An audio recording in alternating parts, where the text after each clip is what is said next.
अल्लाह तेरा लाख लाख शुक्र है कि तुमने हमें अशरफुल मखलूक़ात बनाया, और इससे भी ज़्यादा लाखों करोड़ों बार तेरा शुक्र है कि तूने हमें इल्म की दौलत से माला माल किया। हज़रत अली का कौल है कि आय अल्लाह, हम तेरी इस तकसीम पर राज़ी हैं कि तूने हमें इल्म से नवाजा और जहलों को माल और दौलत दी। तो आज जो है हमारा जो टॉपिक है वो ये है कि बीएस किस सब्जेक्ट में करना चाहिए। मोस्टली स्टूडेंट्स जो हैं इस टेंशन का शिकार होते हैं कि हमें बीएस किसी साइंस सब्जेक्ट में करना चाहिए या किसी आर्ट्स सब्जेक्ट में करना चाहिए। तो सबसे पहले ये देख लें कि अगर आपने एफए किया हुआ है तो आप साइंस सब्जेक्ट में तो बीएस वैसे कर ही नहीं सकते।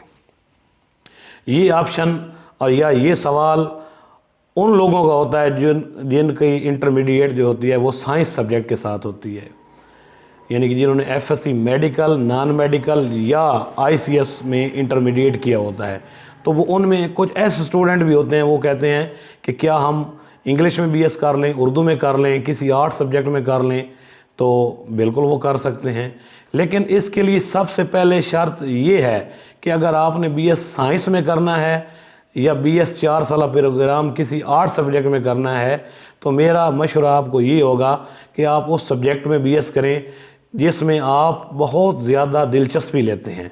बाद औक़ात ऐसे होता है कि कुछ स्टूडेंट एफएससी मेडिकल करते हैं तो वो उनकी वालिदैन की ये कोशिश होती है कि हमारा बेटा डॉक्टर बने, लेकिन उनका बेटा चाहता है कि मैं बीएस इंग्लिश कर लूँ या बीएस पॉलिटिकल साइंस कर लूँ या किसी आर्ट सब्जेक्ट में बीएस करके और ब्यूरोक्रेसी की जॉब हासिल कर लूँ, मतलब सीएसएस और पीएमएस का इम्तिहान देकर पाकिस्तान में एडमिनिस्ट्रेटिव जो है लेवल की जॉब हासिल कर लूँ। तो मेरा मशवरा ये है कि आप उस सब्जेक्ट में बीएस करें जिसमें वो इंग्लिश में कहते हैं ना भाई, in which you are much more interested, जिसमें ज़्यादा आपका शगफ़ है, जिसमें ज़्यादा आपका शौक़ है और जिस सब्जेक्ट को आप ज़्यादा पढ़ते हैं उसमें आप बीएस करें। ये कोई मसला नहीं है कि आपने एफएससी मेडिकल की है, नॉन मेडिकल की है तो अब हम बीएस में आर्ट्स में क्यों जाएं।